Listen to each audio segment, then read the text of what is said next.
Saudara-saudara yang terkasih, berkah dalam. Hari ini bersama seluruh gereja kita merayakan pesta Santo Markus, pengarang Injil. Kita semua tahu bahwa Injil Markus merupakan Injil yang paling pendek dibandingkan dengan 3 Injil yang lainnya, Matius, Lukas, dan Yohanes. Di samping itu, Injil Markus merupakan Injil yang paling tua. Oleh karena itu, pengarang Injil Matius dan Lukas juga mendasarkan tulisan Injilnya dari Injil Markus. Akan tetapi meskipun pendek, namun Injil Markus tetap mewartakan refleksi iman yang sungguh mendalam. Dalam bacaan pertama yang hari kita dengarkan dari surat Rasul Petrus yang pertama, kita semua diajak untuk menumbuh kembangkan semangat kerendahan hati. Tuhan menentang orang yang congkak hatinya, tapi mengasihi orang yang rendah hati. Maka rendahkanlah dirimu di bawah tangan Tuhan yang kuat, maka pada waktunya kamu akan ditinggikan olehnya. Saudara dan saudara yang terkasih, sekarang ini kita tidak hanya menghadapi pandemi virus corona, akan tetapi di sekitar kita masih ada virus yang tidak kalah parahnya, yakni virus kesombongan, keegoisan, serta tinggi hati. Persahabatan antara manusia dan ciptaan yang lainnya pun juga mulai berdampak. Tidak dipungkiri bahwa saya dan Anda terkadang kurang mampu menjaga persahabatan dengan ciptaan lain, termasuk dengan sesama dan alam semesta. Terkadang manusia menempatkan cipta lain sebagai subordinasi, artinya hanya memanfaatkan ciptaan lain sebagai objek yang digunakan sesuai kegunaan dan manfaatnya saja, tanpa memikirkan untuk menjalin relasi yang serasi. Injil Markus hari ini mengajak kita semua untuk kembali menjaga persahabatan dengan sesama dan alam sekitar. Sebelum terangkat ke surga, Yesus memberikan perutusan kepada para murid. Pergilah ke seluruh dunia dan beritakanlah Injil kepada segala makhluk. Siapa yang percaya akan dibaptis, akan diselamatkan. Dalam hal ini perutusannya diberikan oleh Yesus kepada kita semua, yakni mewartakan Injil kepada semua makhluk. Maka menjalin persahabatan yang baik merupakan salah satu cara bagi kita sebagai murid-murid Kristus untuk mewartakan kabar sukacitanya.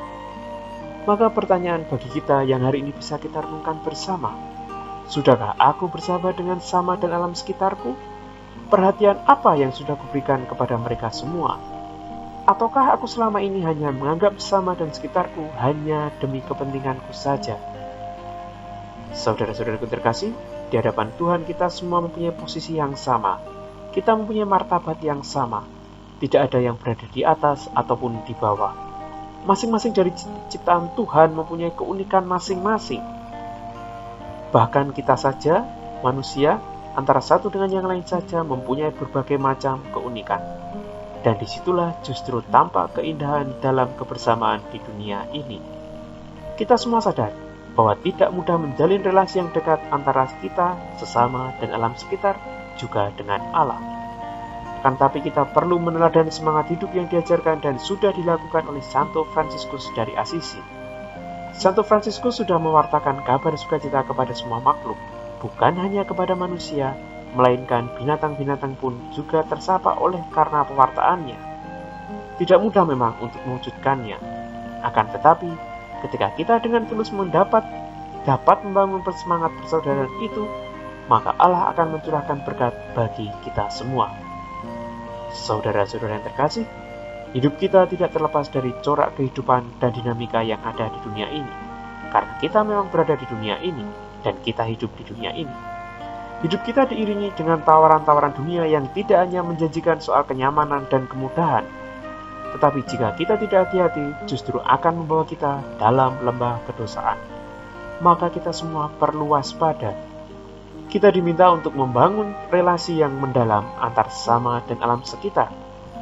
Dan yang paling penting, dengan Allah sendiri. Oleh karena itu, marilah kita bersama-sama tetap untuk membuka mata kita, telinga kita, mulut kita, tangan kita, kaki kita, serta hati kita, untuk melihat dan mendengarkan situasi yang ada di sekitar kita saat ini. Apa yang bisa kuperbuat untuk sesama dan sekitarku? Tuhan akan memberkati setiap usaha dan niat baik kita dan mencurahkan berkat-Nya bagi kita. Tuhan memberkati kita semua, berkah dalam.